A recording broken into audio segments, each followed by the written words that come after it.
Let us start the class now. So in the last class, I was just talking about the different methods of producing the metal powders. So we listed out different methods over there, just like a mechanical method or chemical method and physical methods. So under that, we have so many techniques which are involved in the production of a metal powder. So I think in the last class we discussed about different mechanical methods, just like milling method or grinding method or cold spring methods and everything. So in today's class, let us start with the second category of production of metal powders, that is by using chemical methods.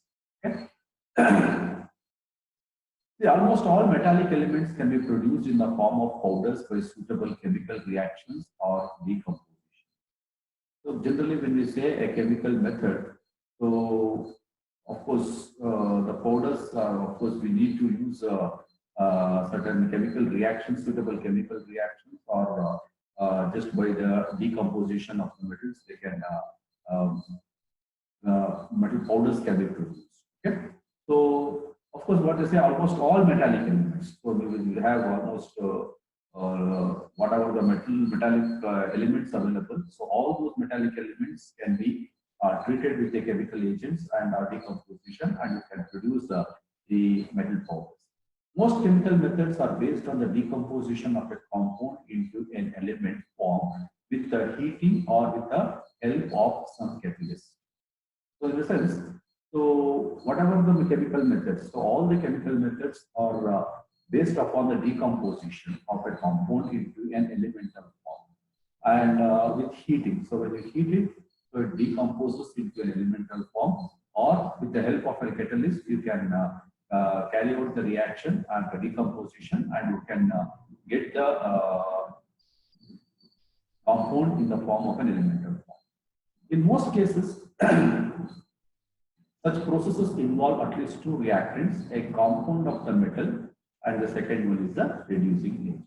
In the sense that what they say is, whatever the chemical reaction is taking place, so at least we need to have two reactants. One is a compound of the metal, and second one is the agent which reduces the compound into an element form. So first method what we discuss is reduction of metal oxides. Manufacturing of metal powder by reduction of oxides is extensively employed, particularly for iron, copper, tungsten, and molybdenum. In the sense, the method of reduction of metal oxides, so where the powders can be manufactured by reducing the oxides. So this kind of methods we generally use it for the metals like iron, copper, tungsten, and molybdenum. So the main advantage of this method is a variety of reducing agents can be used and process can be economical when carbon is used. Close control over a particle size. Porous powders can be produced with have good compressive properties. Adaptability either to a very small or large manufacturing units and either batch or continuous. These are some of the advantages what you can make it from the reduction of metal oxides. When it comes to the limitations of this process may be costly if reducing agents or gases.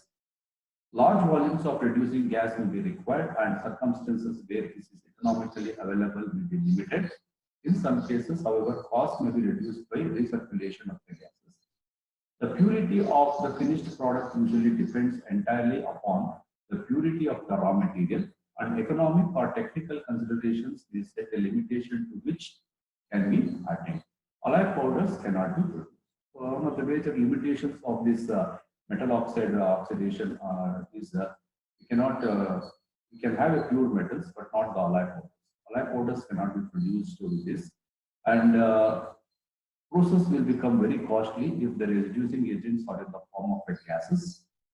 Okay, so we require large volumes of liquids, large volumes of gases may be required, and where there is an economical available may be limited. In some cases, however, cost may be reduced by the recirculation of gas. These are just a very simple reduction by oxidation. Right? Then the second method is a carbonyl process.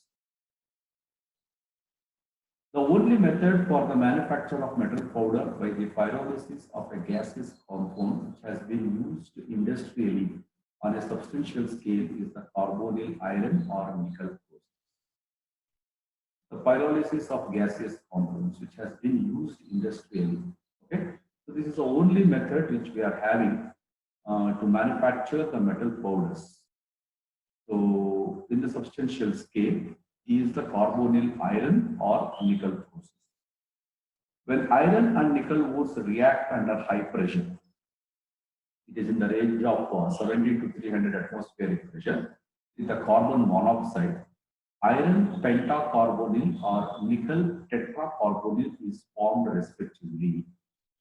So in the sense, the carbonyl process in the sense when iron or nickel under a high pressure of around 70 to 300 atmospheric pressure, if they react with carbon monoxide, then the products will be iron pentacarbonyl, FeCO5, or nickel tetracarbonyl, NiCO4 is formed respectively. Both these compounds are liquids at room temperature. Okay, so carbon pentacarbonyl evaporates at 103 degrees centigrade, whereas nickel tetracarbonyl evaporates at 43 degrees centigrade. So this is a very important thing to be remembered here. The carbonyl process is the pyrolysis of gaseous compounds. So we can produce a powders of iron and nickel by using this method. Okay, so only the thing here is both the compounds are liquids at room temperature, where iron carbonyl, pentacarbonyl will evaporate at 103 degrees centigrade, whereas nickel tetracarbonyl will evaporate at 43 degrees centigrade. The precipitate formation in this case, this step is the process is carried out according to the following scheme. The liquid carbonyls are stored under pressure in tanks submerged in water. So after the carbonyl process, either it is iron pentacarbonyl or pentacarbonyl or nickel tetracarbonyl, anyone which you just form it, and when you get when it reacts with the carbon monoxide, so what are the reactants for products we are going to get? Those products will be liquid at the room temperature. There is the liquid form. So now we want to get the precipitate formation, how to get the precipitate of these things. The liquid carbonyls are stored under pressure in tanks submerged in water. Okay. The distilled and filtered liquids are conveyed to the steam heating cylinders where they are vaporized. The vapors of liquid are sent to the decomposers. The decomposers are jacketed and heated, giving an initial temperature of 200 to 250 degrees centigrade. These cylinders are 9 to 10 feet high with an internal diameter of 3 feet with a conical bottom. The incoming stream of vapors meets a tangential stream of ammonia gas. Carbon monoxide is removed here and precipitate of metals are formed, which are then sieved, dried, and maybe milled to break up the aggregate. This is how the liquid carbonyls is being converted into a metal powder. So once an iron or a nickel at a high pressure of 70 to 300 atmospheric pressure reacts with a carbon monoxide, it gives iron pentacarbonyl or nickel tetracarbonyl. So both these products are liquid form at the room temperature. Okay. So now this liquid form products needs to be obtained in the form of a powder. So for that we have a treatment, the process. What we say here is the liquid carbonyls are stored under pressure in a tank which is submerged in a water. Okay. The distilled and filtered liquids are conveyed to the steam heating cylinders where they are vaporized. So once you pass it through, then these carbonyls Distilled and filtered liquids are conveyed through the steam heating cylinders. So these liquids will get vaporized. The vapors of liquids are sent to the decomposers. Once it gets vaporized, so the vapors of these liquids are sent to the decomposers, where decomposers are heated at a temperature of 200 to 250 degree centigrade. Okay. So the size of the cylinders will be 9 to 10 feet high with an internal diameter of 3 feet and which will have a conical bottom. The incoming stream of vapor meets a tangential stream of ammonia gas. So once these vapors of liquids are heated to a 200 to 250 degrees centigrade, okay, so this stream of vapors will meet a tangential stream of ammonia gas. Means the heated vapors of the vapors of liquid or the stream of vapors, when it comes in contact with the stream of ammonia gas, the carbon monoxide is removed. So ammonia removes the carbon monoxide and the vapors will get converted into the precipitate form. Precipitates of metals are formed and these precipitates, or it is in the form of a powder-like structure, they need to be sieved. Means you need to get the sieving analysis and then it will dry and it may be milled to break up the atom. This is how the carbonyl process will be employed for producing the metal powders. This is another one method of chemical method. Here, the carbon monoxide gas arising from the decomposition is recovered and reused. Carbonyl iron powder is used for the production of magnetic powder cores for radio or television application. Look at this. This is very important. The carbon monoxide gas, which arises from the decomposition, we can recover it and you can reuse it. For that, again, the process will be going to be repeated where the iron reacts with carbon monoxide and nickel forming a iron pentacarbonyl or nickel tetracarbonyl. The process will keep on repeating. The carbon monoxide, once we get it, that can be taken and it can be recovered and can be. So here is carbonyl iron powder is used for the production of magnetic powder cores for radio or television applications. So one of the most important application of this carbonyl iron powders. So where we will going to use it for the production of magnetic powder cores, which are used in radio and television applications. In powder metallurgy, it is used for the manufacture of soft magnetic materials and permanent magnets also. Okay? Because of its high price and poor die-filling properties, it is not suitable for the manufacture of filtered structured components. So the most thing what you're supposed to remember here is the iron carbonyl powders are expensive. They are very expensive and they have very poor die-filling properties. And hence, this type of powders is not used in the manufacture of sintered structural components. The carbonyl process is also well suited for the extraction of both metals from lean ores. The process can be controlled so as to yield a spherical metal powder. So we need to have certain controlling the parameters where the metal powders, shape of the metal powders will be in the form of a layer. And this is what the carbonyl process is. Okay? So these are the two different methods what we discuss under chemical method. That is, one is reduction of oxides, another one is a carbonyl. Carbonyl process is the most important from the examination point of view. So please prepare for this. Okay? Next comes the third method is physical methods. So physical methods means basically we have the process called atomization. Okay. So atomization, I will discuss what is this atomization, what is this process of atomization, and there are different ways in which the powders can be obtained by the process of atomization. One is called gas atomization, Second one is called water atomization. Third one is a cryogenics liquid atomization. And the fourth one is centrifugal atomization. Okay. So what are these processes with their sketches, their principles? We will discuss one by one. So before we just proceed to the different methods, let us understand what is atomization. What are the steps? What are the steps involved in the process of automation? Let us discuss that first, and later we will just move on to the different methods of automation. Okay? Yeah.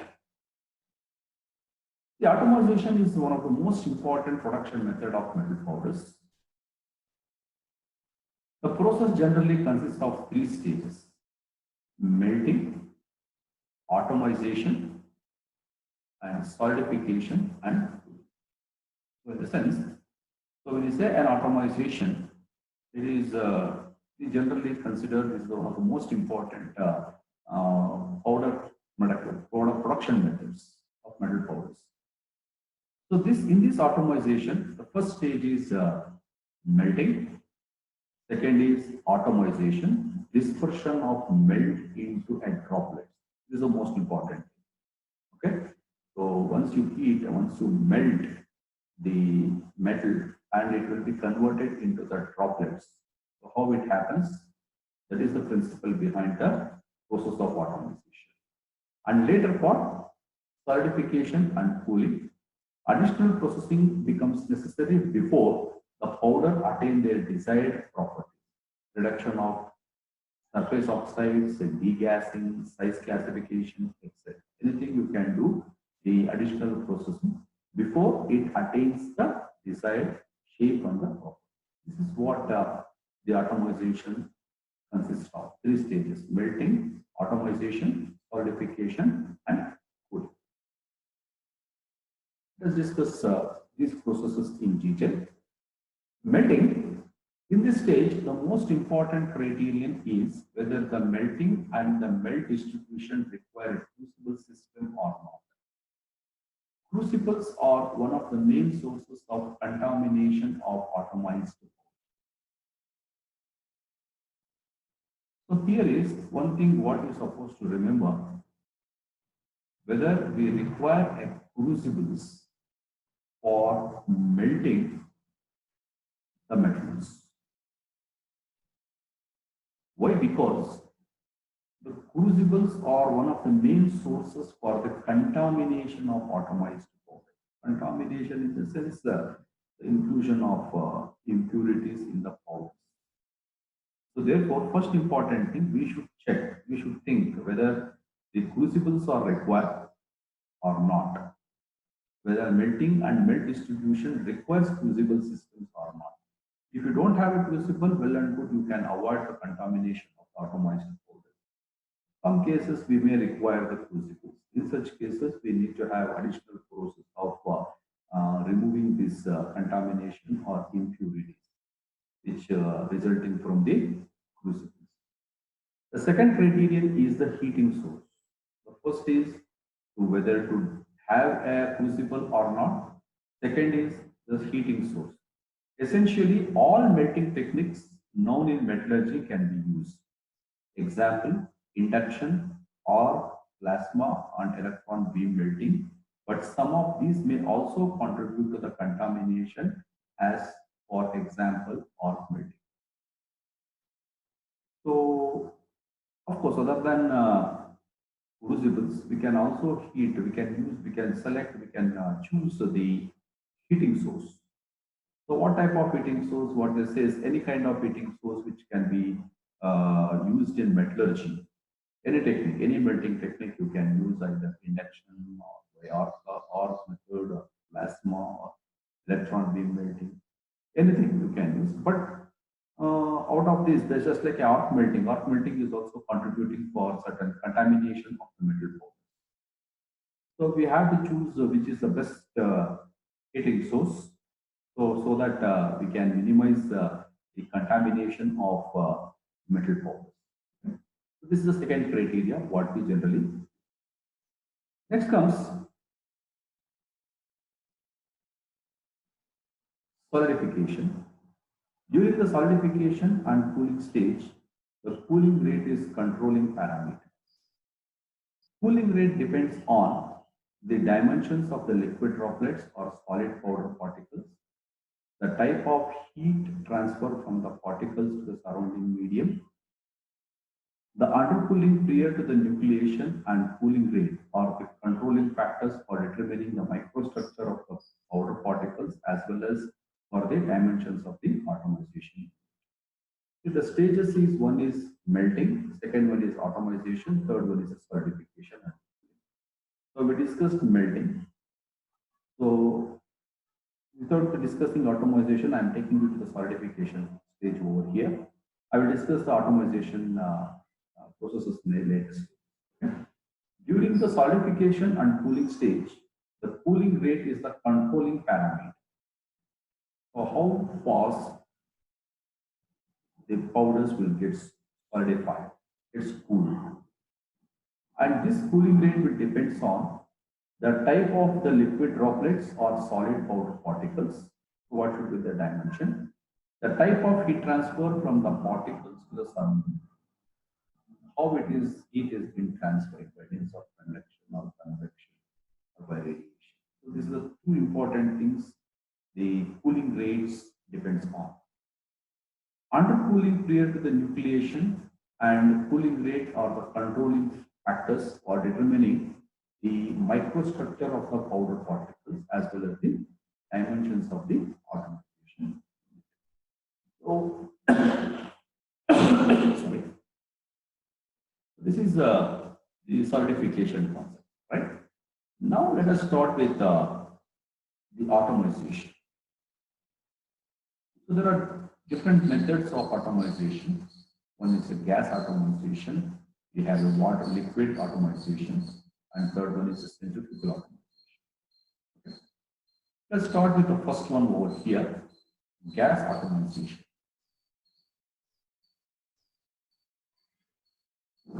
So in the case of a gas atomization, air, nitrogen, argon or helium are used depending on the requirements determined by the metal to be atomized.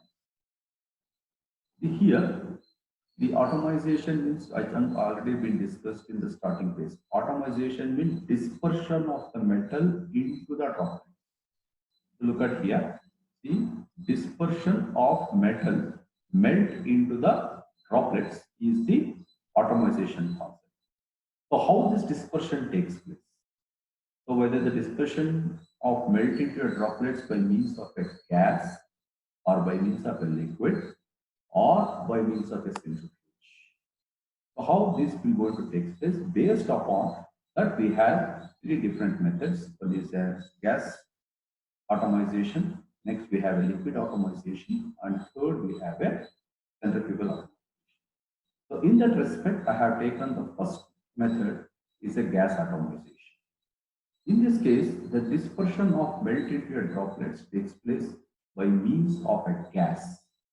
The gas might be an air, or it might be a nitrogen, or an argon, or a helium. So depending upon the requirements determined by the metal to be atomized. So what type of metal we are using? So what requirements is there? So what type of shape or what type of size, what kind of microstructure we need to control. So there are so many aspects that requirements and what type of metal that needs to be atomized. All these things will be used. So based upon that, we will go to select what is the which gas to be used. Here, the melted initial material collapses the gas within the chamber. Heat is transferred from the liquid droplets to the surrounding gas and liquid solidified. Very basic thing. This is the diagram what we are showing. I will show some other diagram also. It's very simple. So because the atomization might be takes place either in the vertical or the horizontal. Horizontal atomizer, gas atomization is possible, and vertical gas atomization is also possible. So this is the diagram what it is showing. It is a vertical atomization unit. So we have much more better pictures, better sketches I will show in the later slides. This is the one we are talking about, the atomization, gas atomization method. In the gas atomization method, look at this is a basic principle we are discussing over here. A high velocity gas stream flows through the expansion nozzle, deepening molten metal from the below and spraying it into the container. So this is the basic principle behind here. So what's happening here is, look at here, just look at here. Here we have a nozzle, okay, nozzle, and we have a liquid metal, molten metal, and this is the collection chamber. Okay, so what's happening here is high velocity gas stream flows through the expansion nozzle. Okay, deepening molten metal. So molten metal will siphon through this, and as it comes in contact with a high velocity gas stream, okay, so this gas stream disperses. It disperses the melt into a droplets. This is what we are getting. See, so once it engages, once this gas engages with the molten metal, so this molten metal gets converted into a droplets over this, and this droplets after solidification and cooling gets converted into the metal form. This is the basic principle behind the gas atomization. This diagram will explain the basic principle of gas atomization method. Okay. So here, and this method produces a liquid metal stream by injecting molten metal through a small orifice. Stream is broken by jets of inert gases, air or water. The size of the particle formed depends on the temperature of the metal flow rates through the orifice, nozzle, and jet characteristics. Okay. So this is the atomization method. So this is the diagram what I am showing of horizontal gas atomization. Look at this here. The process what I discussed, it was also a horizontal gas atomization. So here, so we have a nozzle, we have a furnace or whatever the container where we have the metal has been melted to its molten state, and we have a siphon tube over here. You can see the siphon tube. Okay, so gas, and we have a chamber. Okay, and we have a provision for the gases to flow out of this. So what happens? So a high velocity stream of gas, see the scheme, gas atomization. This technique is best suited for forming powders from low melting temperature metals. The metals which are having low melting points. So the best suited method is horizontal gas atomization. The melt is siphoned into a gas expansion nozzle, sprayed into the droplets, solidified and captured in the adjacent chamber. So the high velocity jet of gas is being passed through this nozzle. Okay, and at the same time, the molten metal which is in the furnace is being siphoned, and it is being sucked inside. So once this molten metal comes in contact with the high velocity stream of a jet of gas, so this gas disperses the melt into a droplets. So you can see we have a chamber over here. So this chamber where all the molten metal, that is the droplets will be stored or it will be contained, and these droplets will undergo a solidification and cooling, and afterwards it will get converted into a powder. The gas which enters into the chamber, we have a filter, and filter through that the gas will be filtered out and it can be. This is how the horizontal gas atomization works.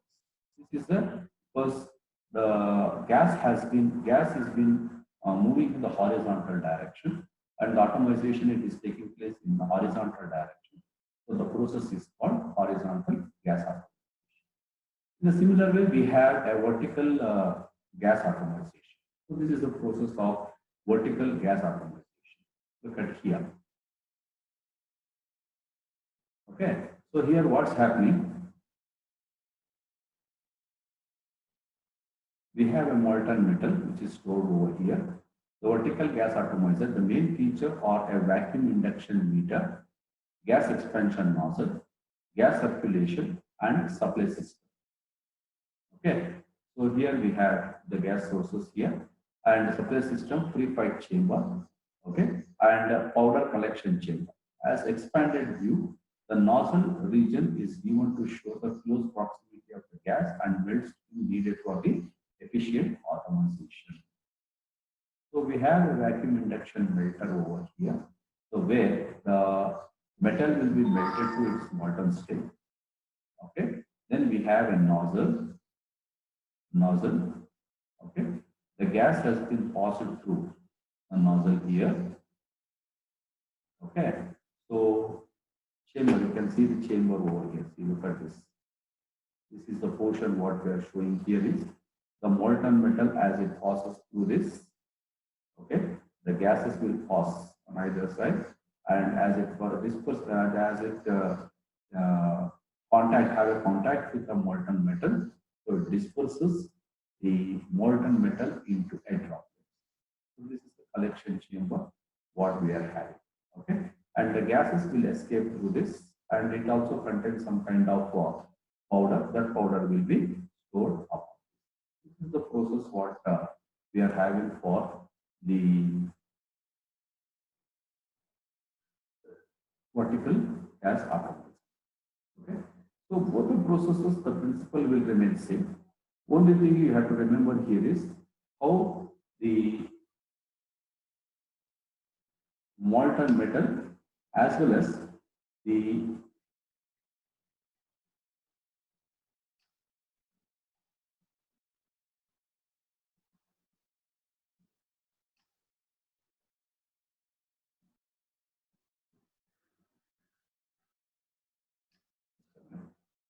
how the molten metal and the gas will be passed through this. This is the one important thing what you're supposed to remember in both. Okay. So this is what the details of droplet formation. So how the droplet will going to be formed here, you can see here. So this is the nozzle, molten metal stream. This is the nozzle through which the gases will going to pass. The high velocity jet of steam. And the molten stream passes over here. So it will get impinges or it will go into impact over the molten metal, and molten metal will get converted into the droplets. Formation of metal powders by gas atomization involves the breakup of the liquid stream by the rapidly expanding gas. Because the suction pressure in the gas expansion zone, the stream first forms into a thin hollow sheets and subsequently forms the ligaments, ellipsoids, and the tears. See, this is how it has been getting converted.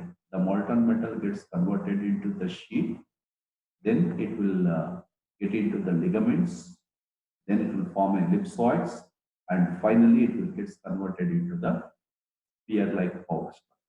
So this is how the details of a droplet formation. Please remember, this is very important because once the high velocity gas, a jet of gas, it impinges the molten metal, it cannot convert into the spear shape. So because of the rapidly expansion of a gases, okay, so the stream first will form into a sheets-like structure, and then ligaments, then ellipsoid, and the spears. This is how the formation of the gas atomization. Atomization can be taken either in vertical or horizontal units, production of fine particles, high velocity of atomizing fluid, small melt stream diameters, high density. The mean particle size of the gas atomized powder is in the range of 20 to 300 micrometer. The particle shape is spherical or close to spherical. Irregular particle shapes can also be produced in the system where reaction between the gas and the liquid metal causes the formation of the solid surfaces. This is the case of air atomization process. So this is our atomization, how it is taking place. Okay. So I will continue at next meeting session at 11:50. Okay. So if you have any queries, you can have.